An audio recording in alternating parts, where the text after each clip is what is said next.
activates, I will introduce our speaker. All right. Hello, everyone. Today we will be hearing from Peter Morville, the author of Information Architecture in the O'Reilly series, affectionately known as the Polar Bear book, as well as several other books on information architecture and communication. He is the president of Semantic Studios, a consulting firm focusing on information architecture and findability, as well as a past president of the Information Architecture Institute. We are thrilled to welcome him to this remote session of the Write the Docs Bay Area meetup to speak about gentle change, and he will teach us how to cultivate revolutionary patience in order to facilitate gentle change in our fast and loose development culture. At the end, we'll have a second set of announcements, but at this point, I will hand it over to Peter. Thank you, Peter. Thank you, Margaret, and hello, everyone. Happy to be here. As we all know these days, many of us need to draw upon revolutionary patience. Maybe that part of the talk will be relevant to all of us. I will, in a couple of minutes, I'll share my screen and start the presentation. Let's see, a couple of thoughts. We'll, towards the end,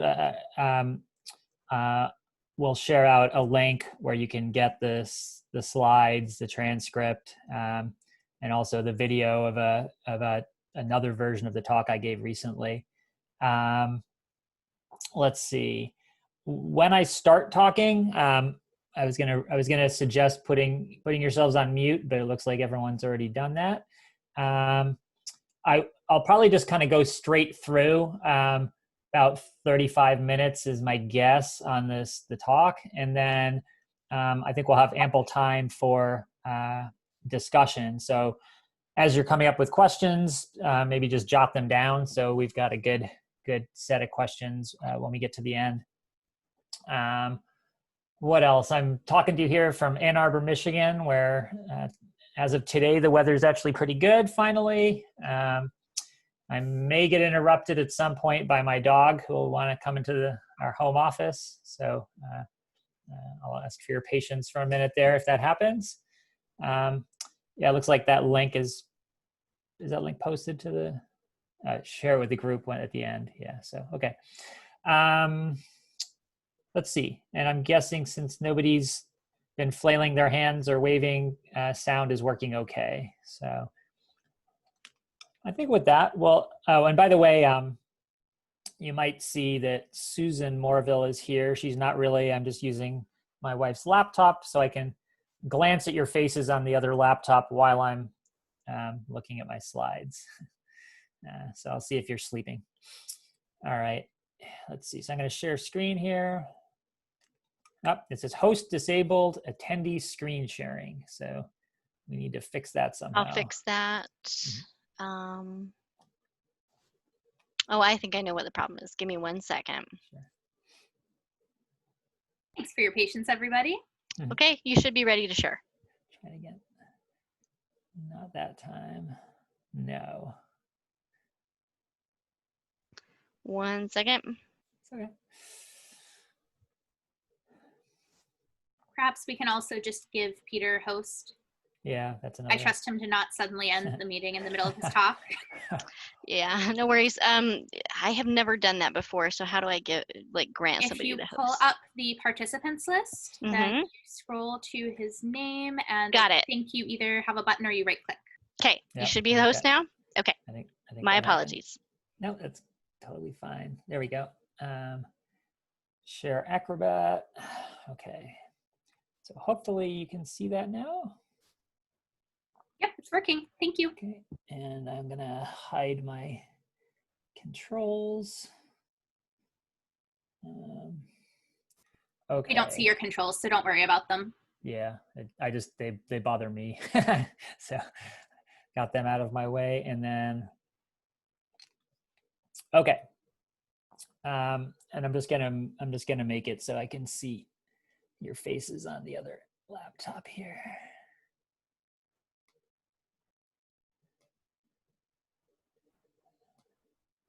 Okay, there we go.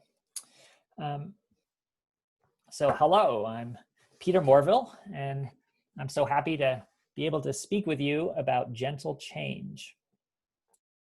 A personal talk, and To understand where I'm going, you're going to need a sense of where I've been. So in the early 1990s, I went to library school at the University of Michigan, where I fell in love with the internet. And I had a dream. I wanted to organize information so that people could find what they need. And that's precisely what I've done. Over the past 25 years, I've helped all sorts of organizations with their information architecture and user experience challenges. Along the way, I've written a number of animal books about information architecture, findability, search, systems thinking, and planning. Implicit in all these books is the idea of change and the hope that with greater understanding, we can make better websites, better systems, and better plans. In 2003, I had the opportunity to make the cancer.gov website better. We improved the information architecture, and we made the site and its content more findable. We had a wonderful team and a real sense of purpose, and it was a great experience. A few months after launch, my client received a message which I'd like to read to you now. Quote, "Last evening, I learned my 72-year-old mother has lung cancer. Still in a state of shock, she was not able to provide me with much information. She lives 4 hours from me, and I am unable to be with her at this moment due to work obligations. So, until I can be with her, I am taking the time to learn as much as possible on the subject of lung cancer. So, I would like to thank the person or persons for this very informative website. This website has given me the information on how I, as a daughter, can help my mother and also teach my family what to expect in the coming months. Thank you." End quote.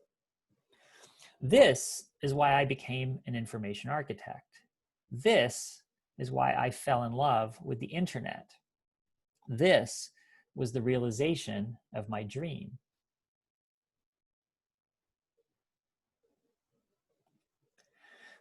That feels like a lifetime ago. So much has changed.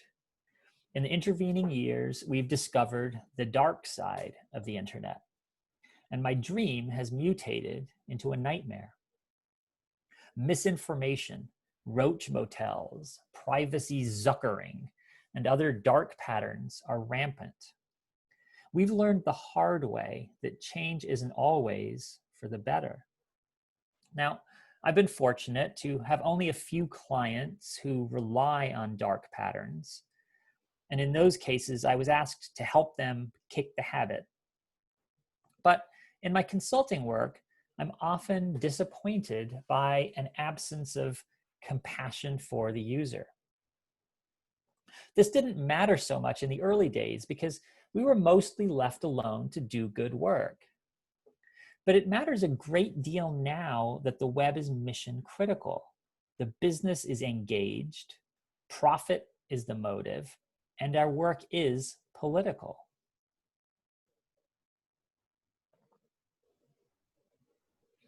As a result, many user experience teams have fallen into a state of learned helplessness. And those who are willing to fight for their users often lose to more powerful stakeholders and interests.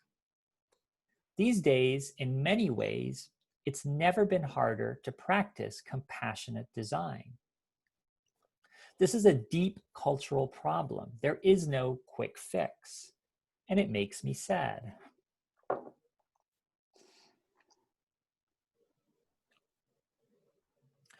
So I've been planning my escape. I have a new dream. It's called Sentient Sanctuary. I want to create a gathering place that's dedicated to more happiness and less suffering for all sentient beings. This is how I hope to spend my next 25 years. I can't tell you exactly how this vision will unfold. I can't show you a plan or a schedule, but I can assure you there will be goats.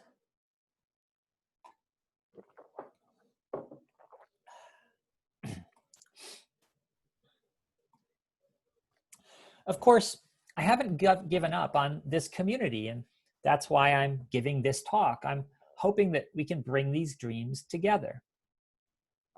To make our cultures capable of compassion for users, we might learn from those who work to grow compassion for animals. From humane societies and sanctuaries to undercover investigations and shock advertising, the diversity of their strategies is impressive. Our community is in its infancy. We've barely begun to try to change culture. We have so much to learn from them. So let's explore 4 ways of change: information, action, experience, and environment, and see how these strategies apply across contexts.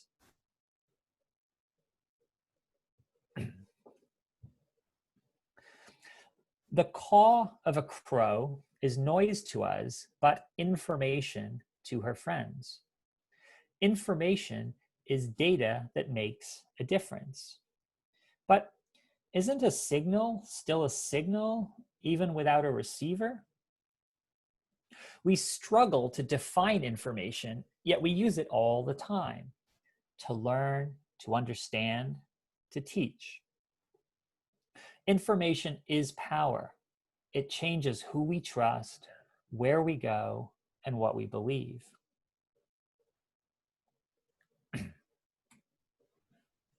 Information in the form of language and classification can be persuasive. In 1637, when Descartes crowed, "I think, therefore I am," and categorized animals as machines, it had a profound impact on our culture.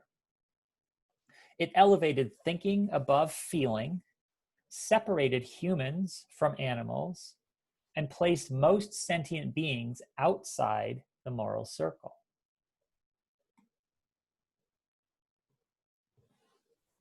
In 1823, 200 years later, Jeremy Bentham pushed back, arguing, the question is not can they reason, nor can they talk, but can they suffer? And yet, in his choice of pronouns, we see that the false dichotomy of us and them had already become embedded in our culture.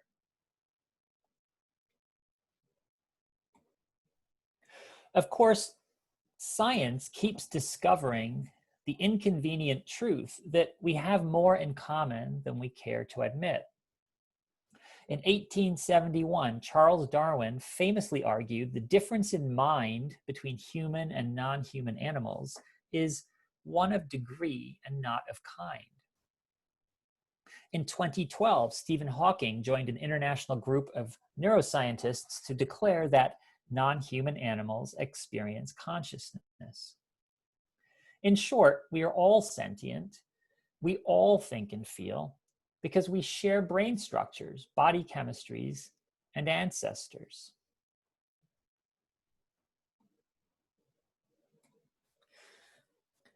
In 2005, when our oldest daughter Claire was 6 years old, a dog named Nosy entered our lives. Now, I was raised to believe that dogs don't belong on couches or beds, but Claire believed I was wrong and incessantly violated my rule. One day we had a big fight. So Claire's in her room, on the floor, her back against the wall, crying. I'm trying to explain why dogs don't belong on beds, when Claire looks me straight in the eye and declares, Nosy is a person too.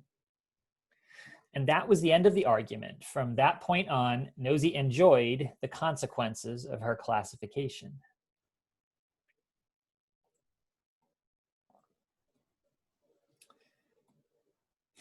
I could go on. There are so many arguments. I have so much to say, but that's the problem. In using information to affect change, the risk of overload and anxiety is high. So let's look at 3 more examples and then we'll move on. There's a nonprofit, Faunalytics, that helps people to help animals by organizing and sharing data. These are the quantitative analysts of the animal rights movement. It's interesting to contrast their approach with the work of Lindsay Lee Lewis, an activist who uses art to engage emotions on behalf of animals.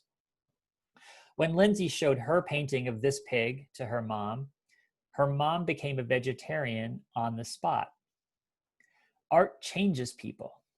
It's a uniquely powerful kind of information. And then there's PETA. As the world's largest animal rights organization with annual revenues of 50 million, they are clearly effective at using information to attract attention and money. Of course, what's more important but harder to measure is the lasting impact of their advocacy. What are the second and third order effects? PETA takes a distinctly ungentle approach to change, and I worry about the backlash they engender. So, how might we adapt these strategies to grow compassion for users? Well, for many of us in this community, information is our addiction, and we use it all the time. We routinely deploy analytics, user research, and personas to engage stakeholders' hearts and minds. And it works to a degree.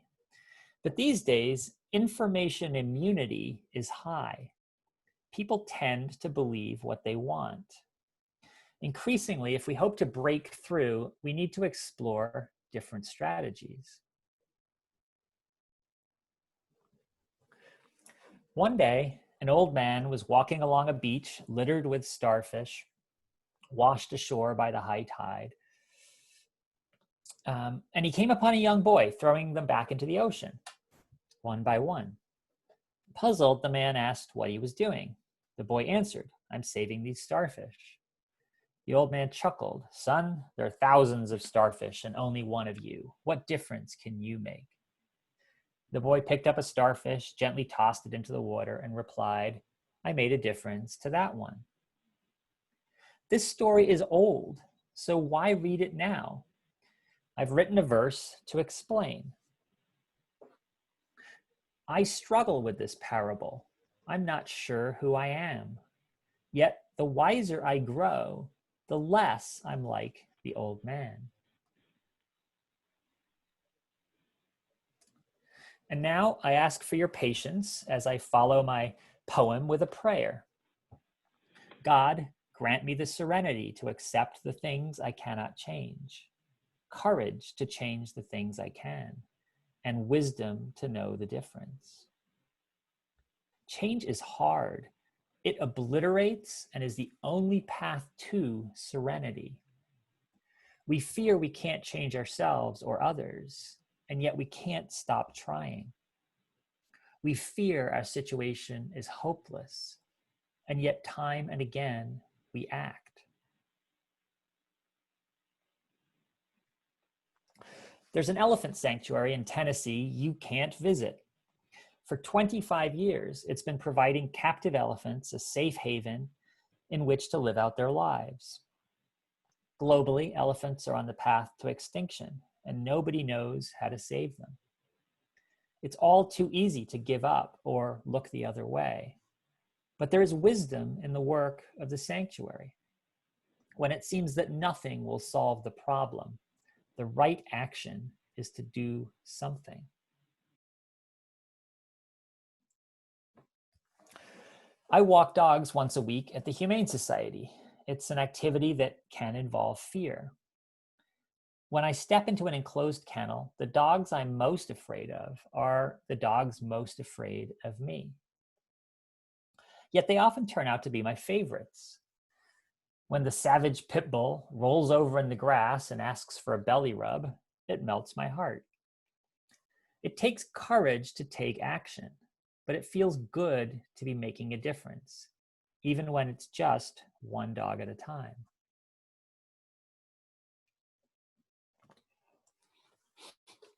I once worked with a community college to improve their website. We did user research and learned what students cared about most were the course registration system and the faculty directory. These two resources were the most important and the worst designed. I explained this to the executives, and the president said, "Yeah, we're not going to touch those."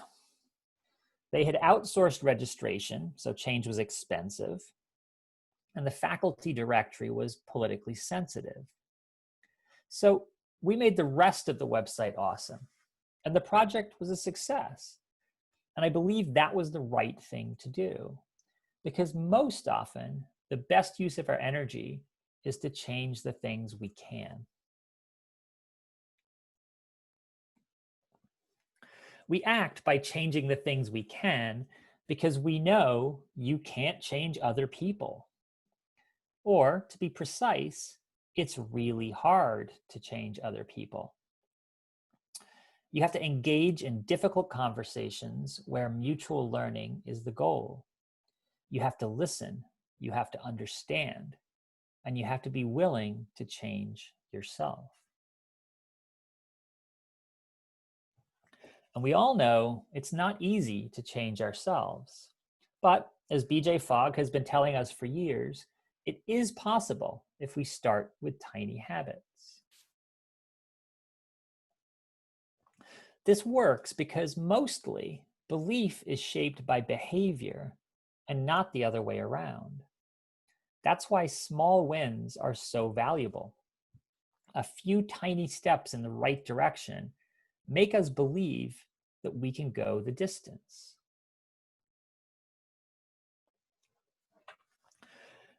A few years back, I hiked the Grand Canyon rim to rim. It took a lot of tiny steps. So I'm walking along the bottom of the canyon and I'm gazing up at the beautiful rock formations that are 2,000 million years old when I hear a rattle. I froze, looked down, and noticed I had just walked up, and that picture's not showing, but there's a picture missing. It's in the PowerPoint. I had just walked past a rattlesnake. The photograph I wanted to share is the second photo I took. The first one was blurry because my hands were shaking.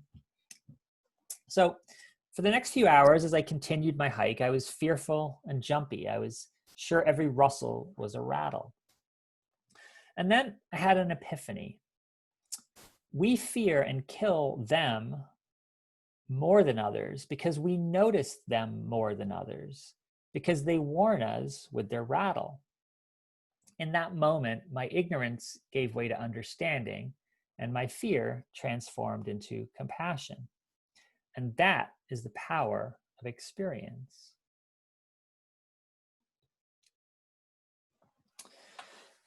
Rabbits, hamsters, a dog, and other animals helped Ellie Lax survive the abuse and trauma of her childhood years. So when she grew up, Ellie created Gentle Barn, a place of healing for animals and children. Because sometimes the best therapy for a hardened teenager is to let them spend time with a chicken or a horse or a cow. Our youngest daughter, Claudia, and I visited Best Friends Animal Sanctuary in Utah. It's not far from Zion National Park. We got to walk a pig named Cherry. She was strong, smart, sassy, and when we reached the end of the path, she didn't want to go back. Let me tell you, that was quite an experience. And so was my visit to Mission Wolf in West Cliff, Colorado, where I met this wolf named Zeeb. So we go into the enclosure and we sit down on a log and 3 wolves approach. Now, you can't tell from this photo, but Zeeb is enormous. And wolves have a very special way of saying hello. And it's both rude and dangerous to try to avoid this greeting. So let me simply say, few experiences are as memorable as being licked on the mouth by a wolf.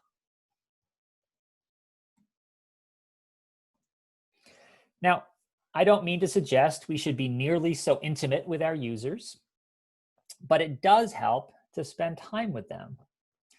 There's nothing so powerful as face-to-face. There is no substitute for difficult conversations. And this goes for executives too. It's not good enough to read the report. They must be in the room. They must be part of the conversation. If we want executives to care about users, they must actually have the experience.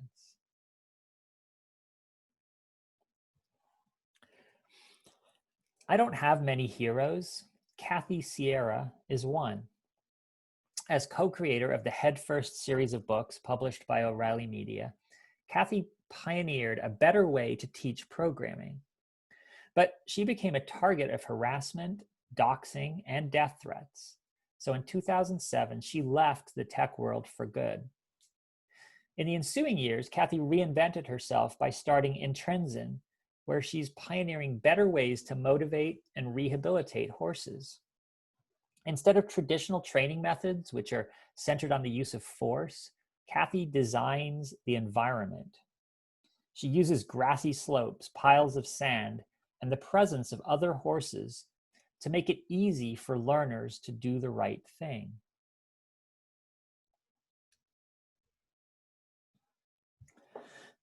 The Non-Human Rights Project aims to change the common law status of animals from things to persons.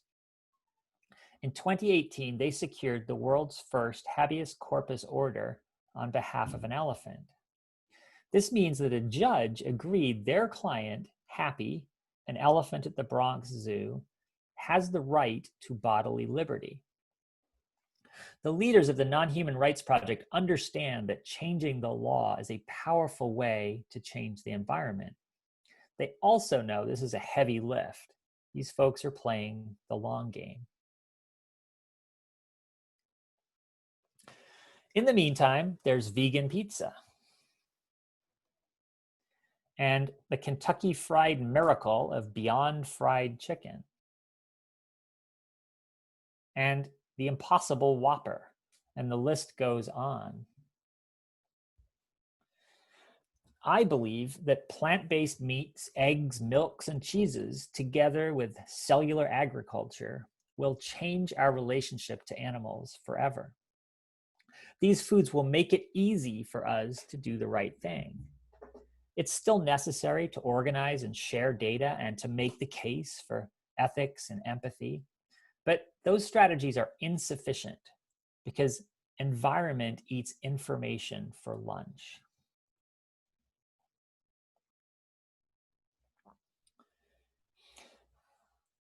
We are drawn to information architecture because we understand the power of environment. As the architects of places made of information, we know the value of context. But that doesn't mean we have the capacity or courage to change what matters.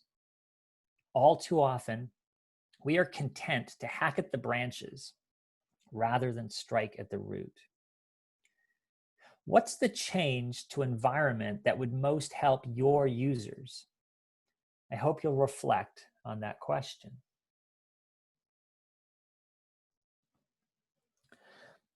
When I worked with the Library of Congress, I wasn't gentle. I wrote a report, an evaluation of the library's web presence that was brutally honest.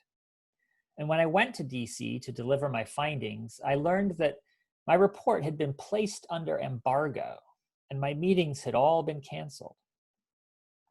Eventually, my report made its way to the executive committee, and at the highest level of the library, they decided we must change how we work on the web. They formed a web governance board led by the chief of staff, and they asked for my help. And together we made real progress. I'm proud of the work that we did. But we didn't achieve nearly as much as I'd hoped because we failed to wrangle with culture.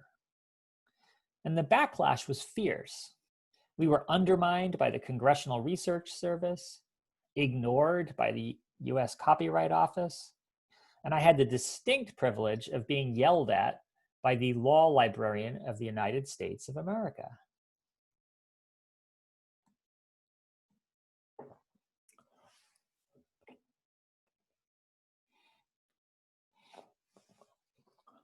In our community, we use information to act on behalf of users. We tackle interface, infrastructure, and governance. Occasionally, we design experiences for stakeholders. But do we dare to change the environment?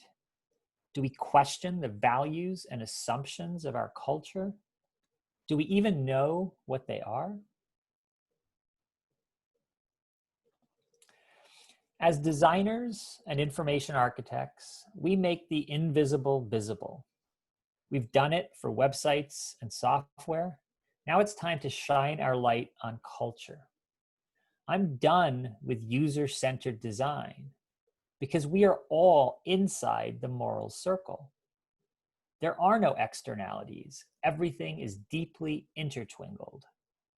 So I'm an advocate for uncentered design because we are all equal and because we are running out of time. So I mean it far more inclusively than Benjamin Franklin when I say we must indeed all hang together, or most assuredly, we shall all hang separately. In the words of Stephen Wise, any two beings are infinitely different and infinitely alike. We choose whether to lump or split. And how we classify reveals more about ourselves than about what we classify. As George Lakoff told us, categorization is not a matter to be taken lightly. There is nothing more basic than categorization to our thought, perception, action, and speech. And as we learned in sorting things out, each category valorizes some point of view and silences another. This is not inherently a bad thing.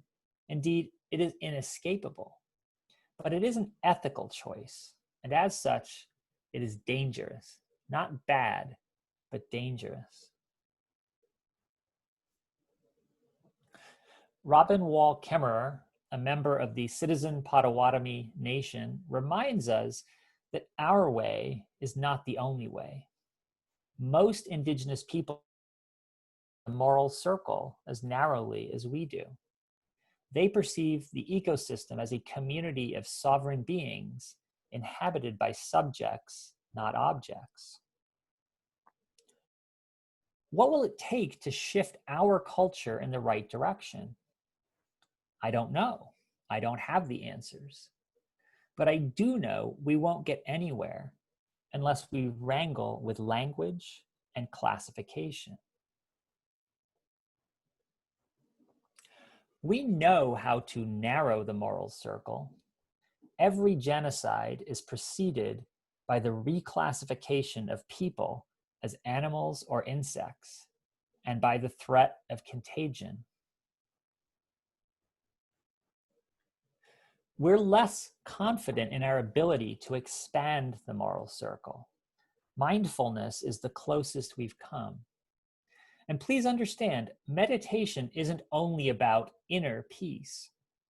As Pema Chodron explains, the Bodhisattva vow is to work on ourselves so that we can be effective instruments for social change. In other words, we must secure our own oxygen masks so that we can help others. I don't know how to mend our culture, but I do know Gandhi was right.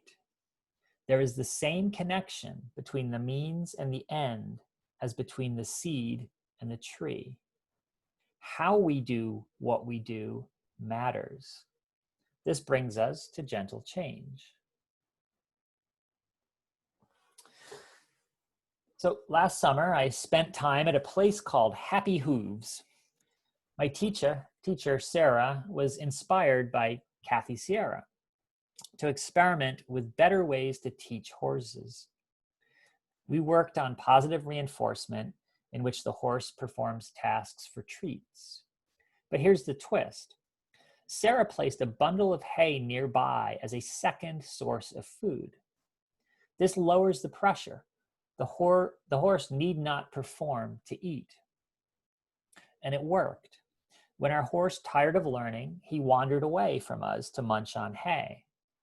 And then, having had a chance to relax, he chose to come back and continue the lesson. I'm inspired by Sarah's example of being gentle. If we're patient, persistent, and kind, we will find a better way.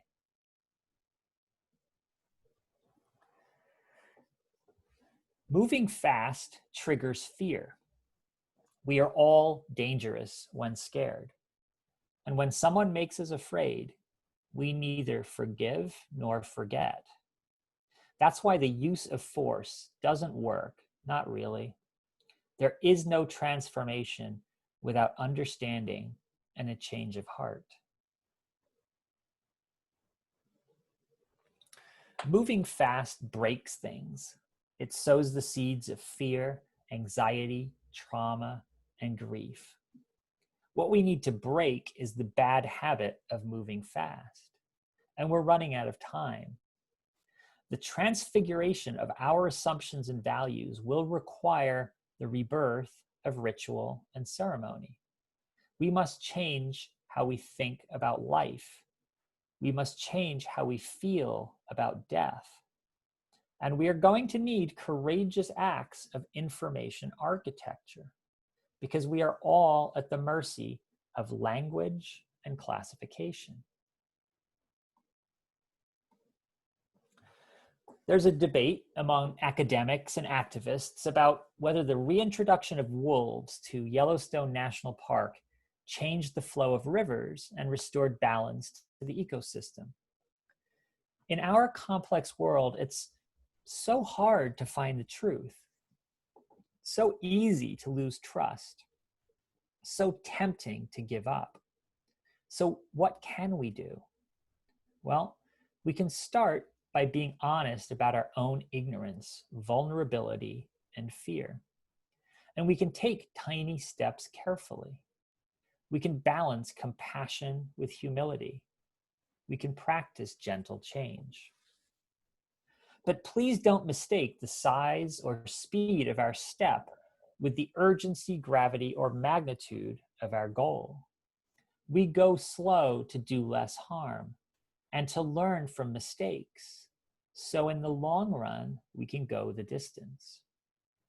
So start with your users, because humans are people too, but don't stop there. The arc of our moral universe must bend towards more happiness and less suffering for all sentient beings. We are all stardust. We are all in the circle together.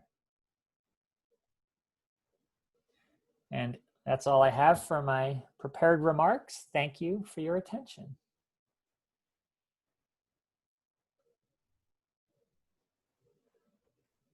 And we're back. And thank you. Sorry, my mute button was not unmuting for a second there.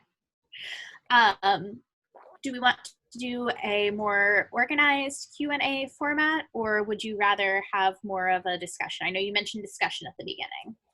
Yeah, I think we've got a small enough group. We can probably, I guess, for folks who are not on video, I guess on the one hand, I invite you to share your video if you're comfortable, because it's easier to kind of put your hand up or get involved if you're sharing video.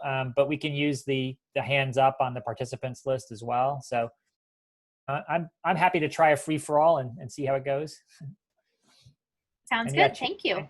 And so people can ask questions using voice, but also via chat. We do have a first question in the chat from Dave.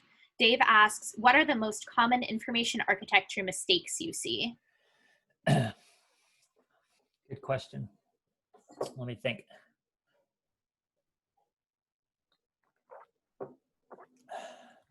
So there's a couple different ways I could try to answer that.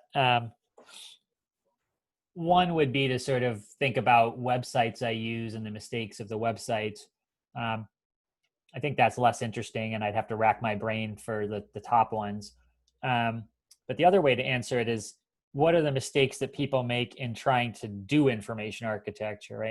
And trying to create information architectures. And I think that I would say the two biggest ones are trying to move too fast, right? Trying to skip steps. And I guess the second answer being one of those steps, trying to skip user research. I see that a lot. And then for the last 25 years, I've been a passionate advocate for doing real user research as part of every single project. And I have to fight for it as hard now as I did back in the 1990s. So people haven't gotten it in many contexts still. And so I'll start working with a client and they'll say, oh, we don't need to do that user research. We already did it. Right. And it's almost always the case that, that user research was done a couple of years ago and it was done for a different purpose and it's not particularly relevant or useful. And you have to kind of make the case for why it's important in this context. And for me as an information architect, user research helps me understand what are people's wants and needs, what are they really looking for, as what are their information seeking behaviors, what are the words that they use to describe what they want or need. And so it helps me to build an intellectual foundation for the work, but I would say at least as importantly, it provides me and the team with motivation. Right? It's only when you see people suffering and struggling with an existing website or software product that you really start to build that motivation to help, right? To make things better. And I think that's incredibly important as we all do the work that we do. Okay, other questions or follow-ons?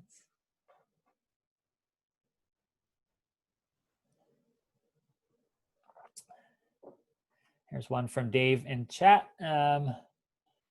It's a follow-on. Okay, is your report about the Library of Congress website publicly available? No, that's probably not one I could put out there. There are a few small excerpts from it in. It could be in Intertwingled. It could be in Search Patterns. I told the story of my work in one or both of those books. Yeah. What year was that? How close are we to the end of what is it? There's a certain threshold beyond which all of the government documents become public domain. Are we coming up close on it? Maybe. I don't know. It's I would guess it was around 2008. Okay, so like 3 more years, I think. Okay. I think it's 15 years for things that are not relevant to national security. So soon.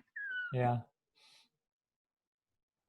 So it was a funny experience. I flew out there, took a taxi to the Library of Congress.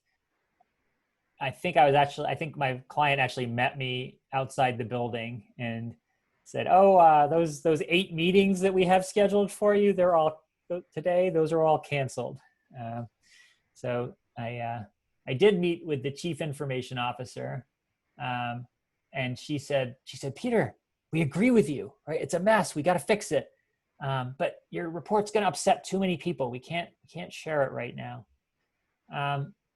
And I've sort of I wanted to bring that experience up in this context because it is an example of ungentle change, right? That was me throwing a hand grenade into the Library of Congress, metaphorically speaking, and that's a risky move. It could have just resulted in the report being thrown in the garbage and kind of a waste of time and money. My client could have gotten in trouble for that report, but fortunately, in that particular case, it made its way to the executive committee, and it sort of helped to catalyze some really productive, positive change. But the reason why I'm giving this talk is because I'm more interested these days in thinking about gentler ways to affect change, even though there's definitely a time and a place for brutal honesty or speaking truth to power. So are those political choices? I think you could look at it as, personal, professional, political choices. I was in the role of a consultant, so my risk was fairly low. If you're inside an organization, your risk is higher. I could have, lost the end part of a project, I suppose. But someone doing that internally can lose their job. So you've got to be conscious of, the risk reward ratio, and, think about how important it is to you to affect a particular kind of change, and then what strategy you want to take based on that. Well, it seems nowadays that there's an awful lot of influence of politics over science. Yeah. We are, having a background in librarianship and sort of having gone through library school, where I was really inspired by the reason that I was interested in the internet was the idea of making information more accessible to people all around the world. And then we're seeing the sort of dark side of that, where with the collapse in people's trust of authority in various forms, folks are left to figure out for themselves who and what to trust.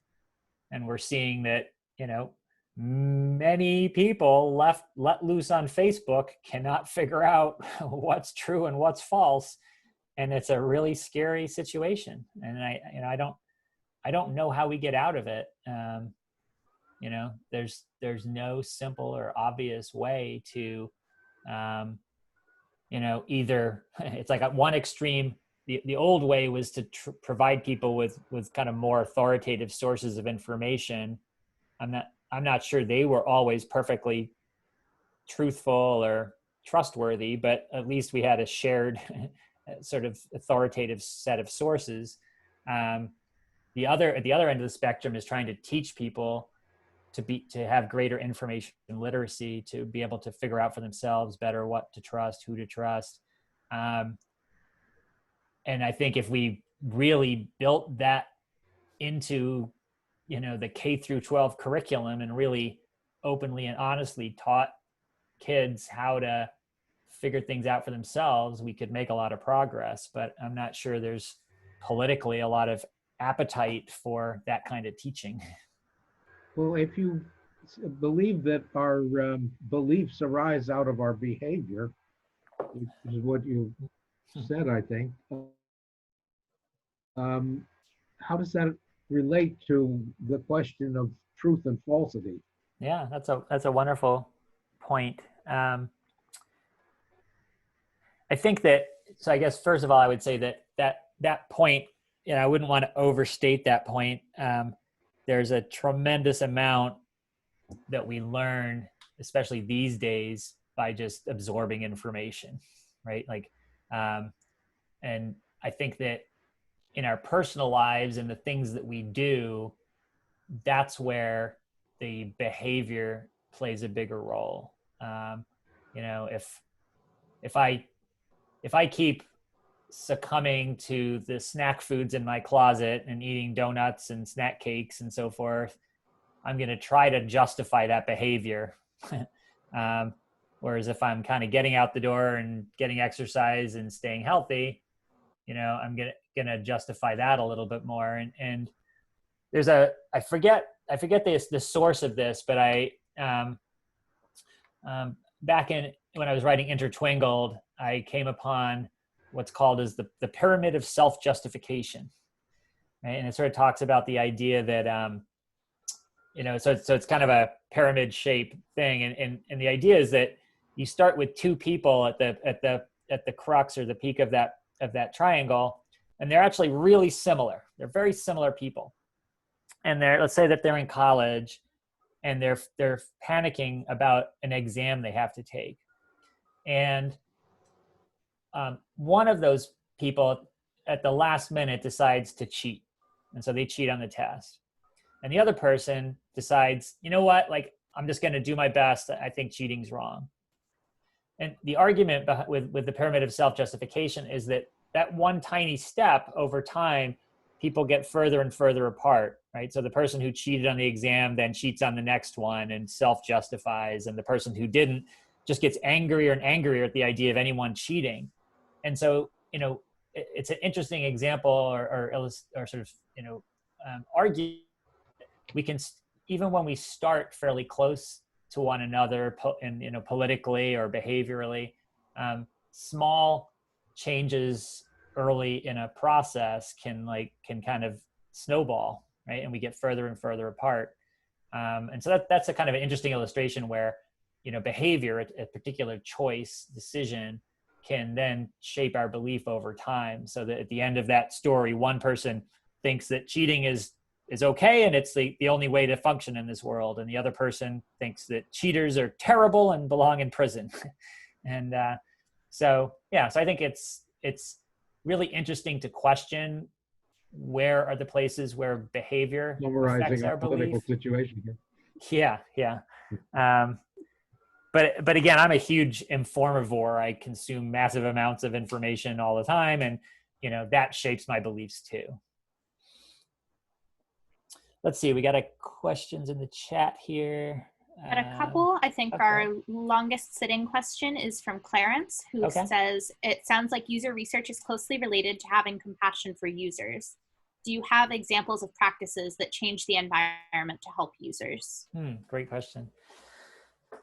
Yeah, so compassion, which I believe is like the root of that is suffering with.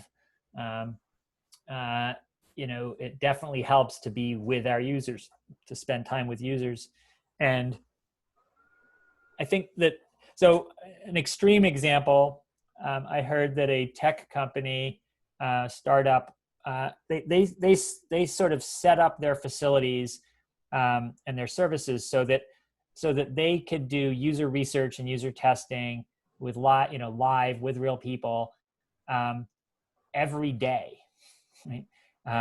And so people from the organization were in the lab interacting with real users of their products every single day, and then iterating their product based on what they were learning, right? And so that's a closeness to the user that's maybe not realistic for many of us, but it is possible to build user research and direct interaction with customers into your organization in a way that is not exceedingly expensive, and really gets people to empathize with and understand the customer or user much more.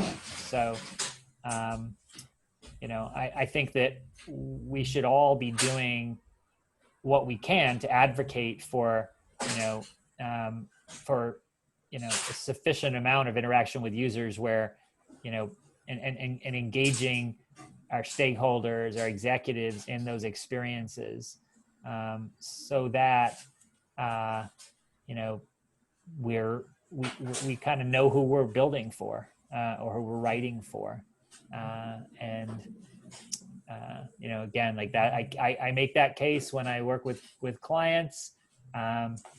I've seen quite a few organizations over the last several years where they have entire user experience departments and they're not particularly close to their users, right? And so, just because you've got 40 people in a UX department doesn't mean you actually know or care about your users, unfortunately. Kind of. Oh, Clarence. Can I ask one question? Yeah. You might not be able to tell us, but can you tell us what the company was that had such a good UX research environment? I can't, because I remember I think I read an article about it like a few years ago. Oh, okay. Yeah. Okay. No worries. I know kind of anecdotally that PayPal has everyday research, as well as, oh man, I'm blanking on the second one. I actually participated in one of their research studies and was using the time after my questionnaire to try to eke out some professional information. They're based in San Francisco. I know that does not narrow it down at all. There's a couple in the Bay Area that have standing labs where they conduct studies every day, or they'll have a set day or two a week where they do the studies and then have analysis days. Melanie Archer says in the chat that Adobe also does daily research. And, To yeah, kind of, go ahead. oh, I was going to say to kind of jump out of order a little bit to keep a closely related Uh-huh. question also from Clarence here while we're on this topic. Can you also answer, are there examples of working with users or stakeholders that are non-coercive? And have you arrived at what is the bale of hay when we design a website? Also, someone has a person cooking, it sounds like, in the house. If that person can mute, please.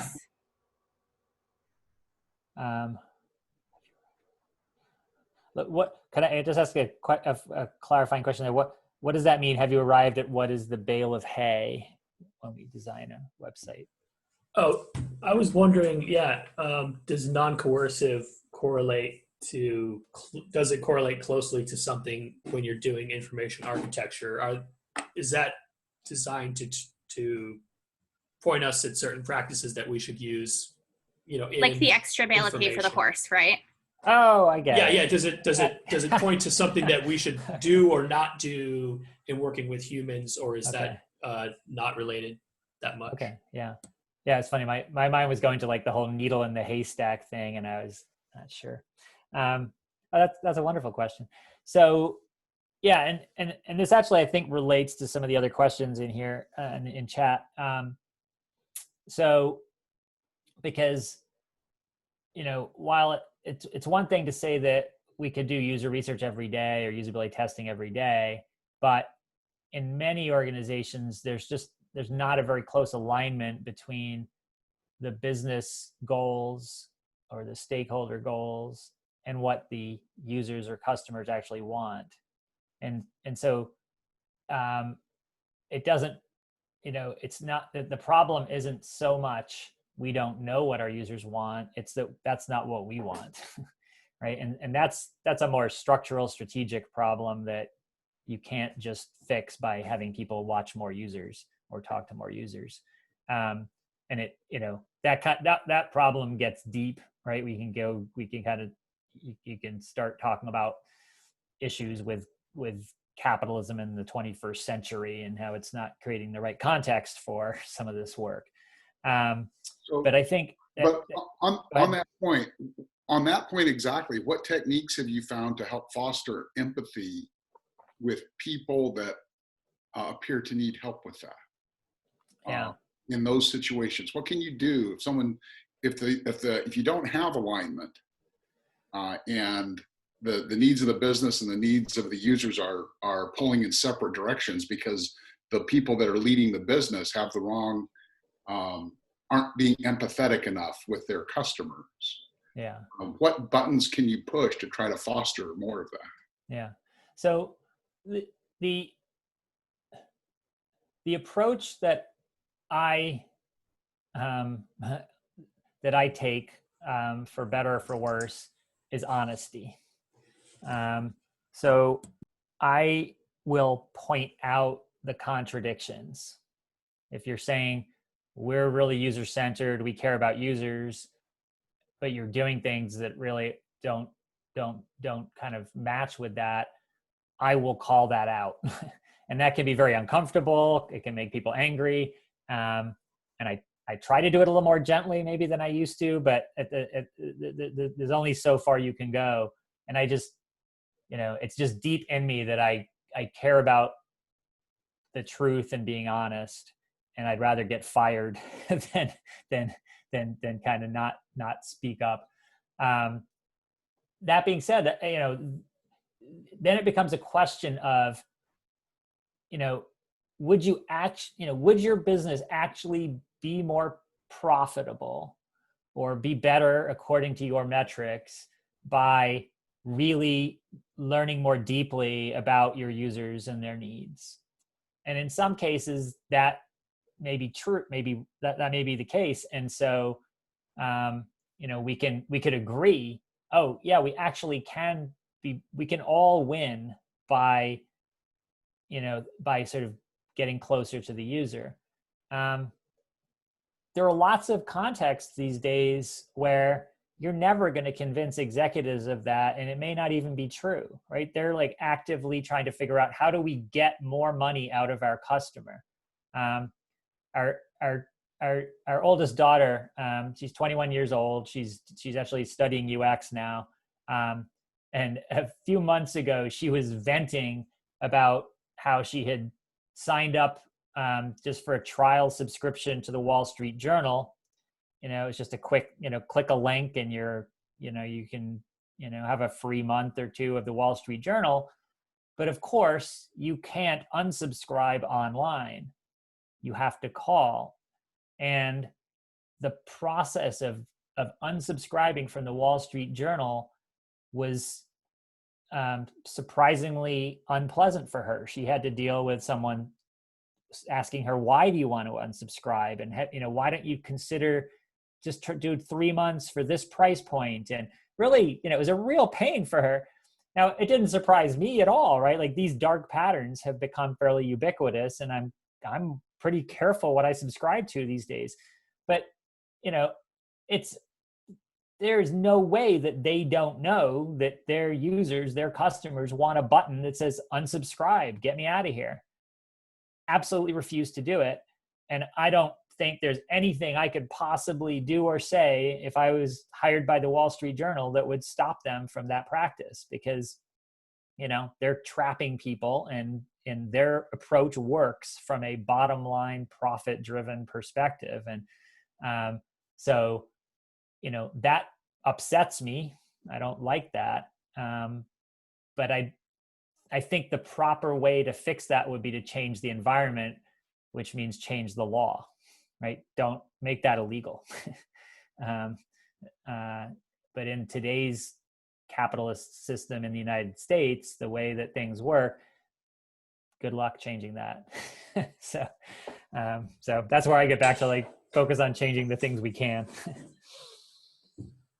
Jumping back to chronological order on the questions, and also a nice segue from that, how can we vet a project to assess how sincere the client's goal of change is? A question from Melanie Archer. Yeah. So I guess that makes most sense in a consulting capacity, although there may be some cases where you're inside an organization and want to decide if you want to switch to a project or be hired. And I think, it's where, so you can do your due diligence, right? You can not just talk to the one person, you can talk to other people, right? Talk to other people in the team, other people in the organization, people who've worked with those folks. But I think at the end of the day, you're left with your gut instinct. And I'm a believer in trusting not just what you think, but what you feel. And, I think this is where, for me, being honest with yourself and working towards mindfulness is very helpful, because we all have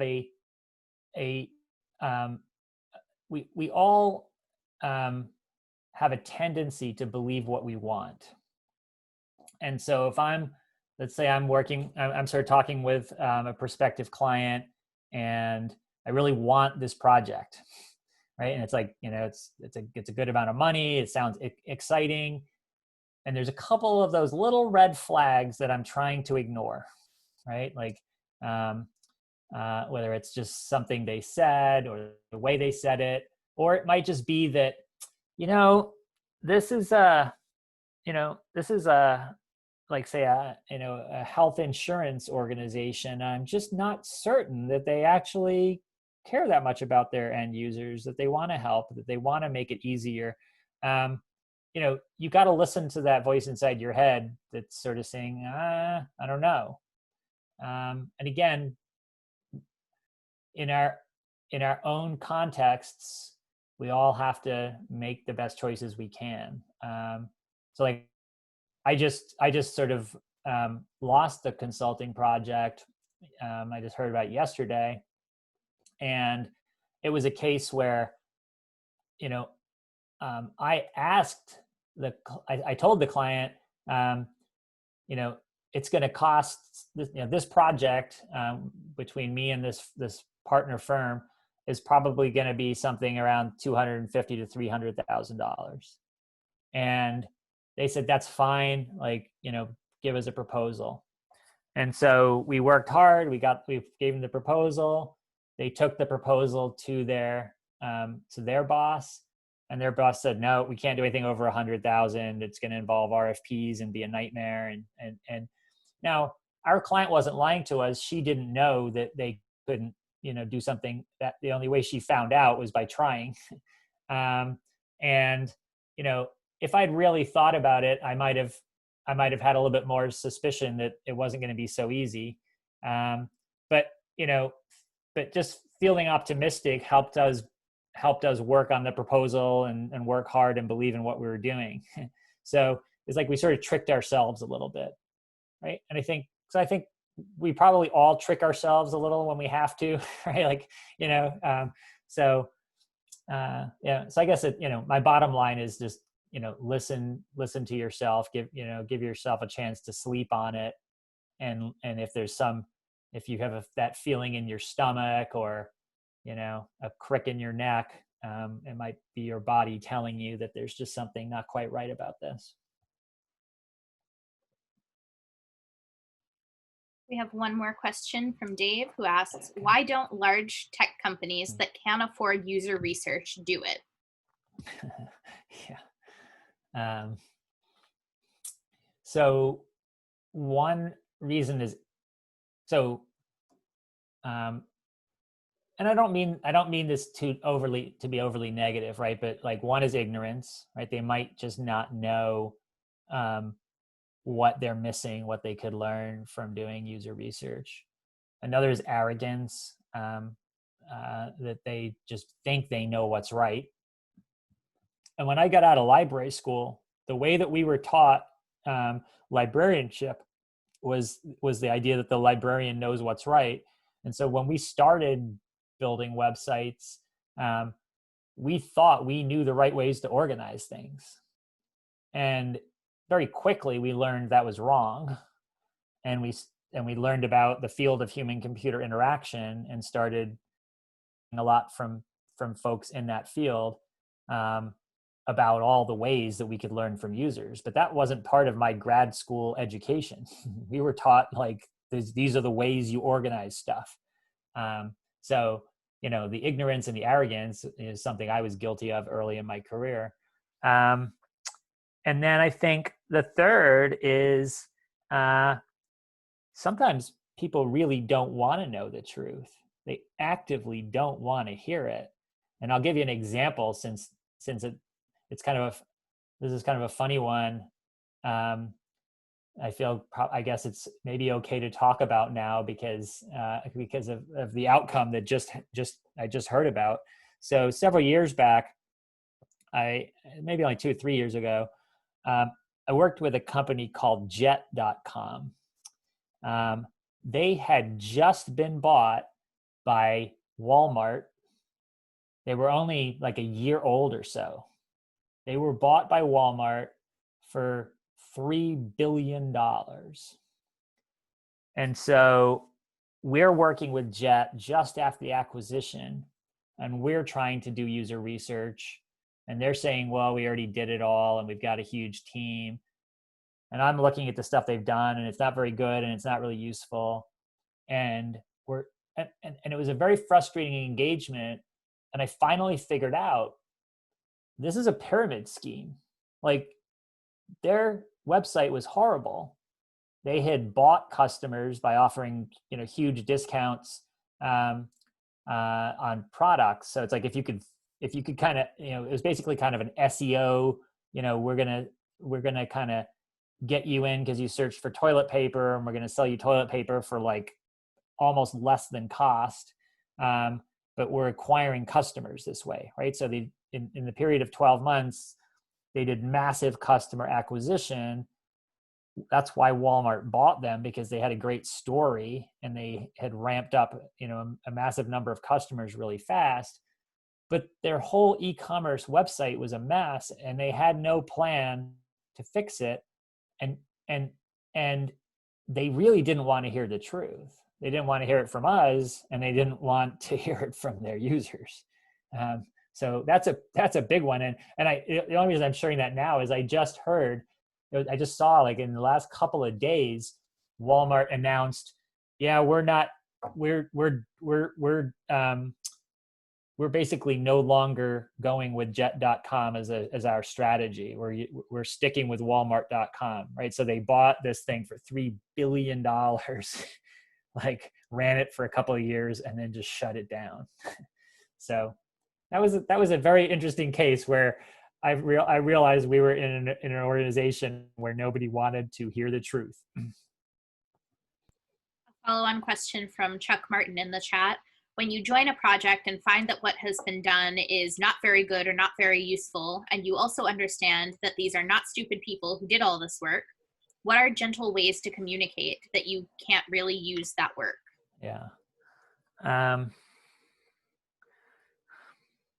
I think that the answer is in the question. Like, you absolutely should be compassionate, recognize how hard it is to do good work in many big or complex organizations, how easy it is to kind of go astray. And so start from that point of compassion and of appreciating the truth, which is usually, like, when I'm working with organizations, like, most of the people I'm working with are smart. They're smart people, they're well-intentioned. And, one of the things that surprises me even now, it's like a hard lesson for me to learn, is, I've been doing information architecture for 25 years. And so I've forgotten more than I know. But, like, a lot of these folks, I worked with an organization the past 6 months, and they're a pretty young organization, very successful in what they do. So super profitable, super fast growing. They figured out the technology side for the most part, but, they don't have a lot of UX people, and they had no IA people. And so some of the things that they're doing that are not good are simply because they never went to school for this. They never, they don't know that what they're doing isn't helping people. And so, one of the biggest differences in my engagements from, like, the 1990s to now is I used to sort of be more of, like, the superhero, swoop in, do the information architecture and leave. And of course, very often they wouldn't then build exactly what I had specified, but, like, I was gone. These days I might be working with a client for, instead of 6 weeks, it may be 6 months, because there's this huge role of communication, collaboration, education, so that they understand why we're doing it a certain way, so that they can carry on afterwards. And, so that's like, sometimes that can be some of the most fun parts of the work. It can also be draining, just meetings where, you think it's only going to take a few minutes to get past point A, and you end up spending an hour explaining something that you thought everyone would understand. But, one of the shifts in my mental models of the work that I do was, I used to think about, I just want to get this website right. And I kind of learned over time, right? Like, most websites get changed, within 6 or 12 months of when you do some work. Even my most successful kind of enduring work, has lasted maybe 10 years, and then the website's completely redesigned. And yet the impact that you have on the people you work with can be for the rest of their lives, right? So if you can help someone to have that insight, to sort of understand, to see, then that can carry on. They can spread that knowledge, and they can, kind of carry it out in the projects they work on in the future. So I really try to be more mindful of the value of helping and teaching the people that I work with. Just to follow up on that a little bit, I mean, when I was younger, some of my gut reaction would be kind of like, I'd see something and like, what the did you do here? And I've been better able to hold that in. But a new company that I just joined, shameless plug, it's Box, codified that in one of their values that struck home with this entire subject. One of their values is assume good intentions. Yeah. I think that's so important. And while I think it's important to acknowledge that there are sometimes bad actors, right? There are sometimes people with bad intentions. And so, I don't want to sort of, I don't want that to go unsaid, but at the same time, I need to remind myself of that, right? Like that usually it was, they didn't know what they were doing, wasn't helpful.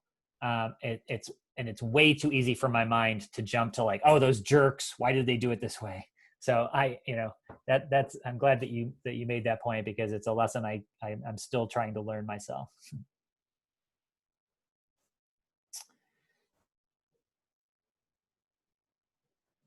We have one last question. Okay. I don't know. Great. Do you want to take one more or?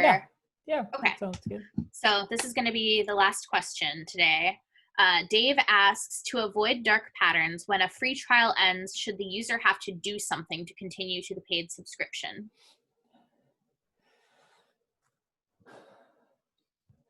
Yeah, I think so. I mean,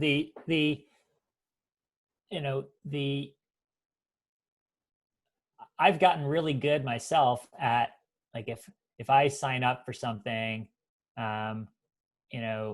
I put it on my calendar like the day before the subscription ends, like, as a reminder to cancel this.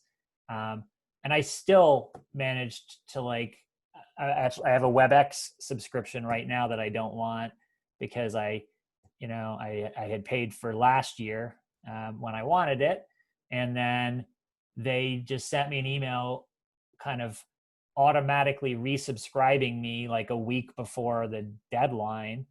And if I'd had the time, I could have probably gotten out of that, but I was really busy and, like juggling 5 different things. And I just was like, whatever, I couldn't be bothered. But now I've got a year of WebEx that I don't want. And, so I think that, that's why I got into this work, right? Like I wanted my intellectual effort to be figuring out how to help people. It